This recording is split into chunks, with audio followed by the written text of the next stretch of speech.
የቀሩት የእግዚአብሔር ፈቃድ ነው ሳይሆን ነገሩ የመጣ ነው። የማን ፈቃድ ስለሆነ ነው? የእግዚአብሔር ፈቃድ። እግዚአብሔር ስላልፈቀደ የእግዚአብሔር ፈቃዱ የመጣ ነው። ስለመጣ ነው ፈቃዱ ወይስ የቀሩትም የእግዚአብሔር ፈቃድ? ፈቃዱ አይደለም። ይኸውላችሁ በዚህ ጉዳይ ላይ አንድ አጥረታችሁ የምትይዙትን ነገር ልንገራችሁ።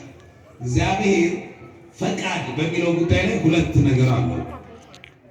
ፈቃድና ወልሲ ፈቃድና ውድ ይባላል። ውድ ነው። ውድ ቅዳሴያችን ላይ ስናስቀድስ እንዲህ የሚል ቃል ካህኑ ይናገራል። አቤቱ ፈቃድህንና ውድህን እንሰራ ዘንድ ስጠን።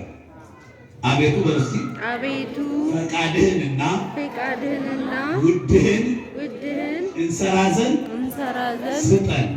ምንና ምን እንሰራ ዘንድ? ውድህንና ፈቃድህንና ውድህን። ምንድን ነው ፈቃድና ውድ ልዩነቱ? እግዚአብሔር የመጣ ነው የቀሩትን ፈቃዱ ነው። ምኑ ነው? ፈቃዱ ነው፣ ግን ውዱ አይደለም። ምን ማለት ነው ደግሞ? ይሄን እናብራራው። እናንተ የምትሰሩበት መስሪያ ቤት ቢኖር የእናንተ የበላይ የሆነ አለቃ ቢሆን የመስሪያ ቤቱ ሕግ ከ2 ተኩል እስከ 11 ሰዓት ወይም እስከ 11 ተኩል መስራት ቢሆን ድንገት ግን እናንተ እስከ 11 ሰዓት ተኩል መቆየት እያለባችሁ 9 ሰዓት ላይ በሆነ ምክንያት ፈቃድ ብትጠይቁ አለቃው ይፈቅድላቸዋል። አለቃው ምን ይላል?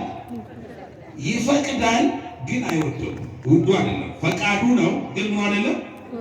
ውዱ እስከ 6 ሰዓት ቆዩ ነው።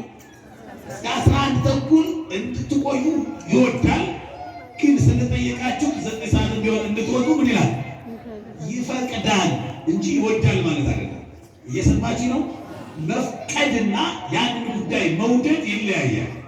ለዚህ ቤተክርስቲያናችን ለይታ ማለት አቤቱ ምንህንና ምንህን ፈቃድህንና ውድህን ይሰራ ዘንድ ስጠን።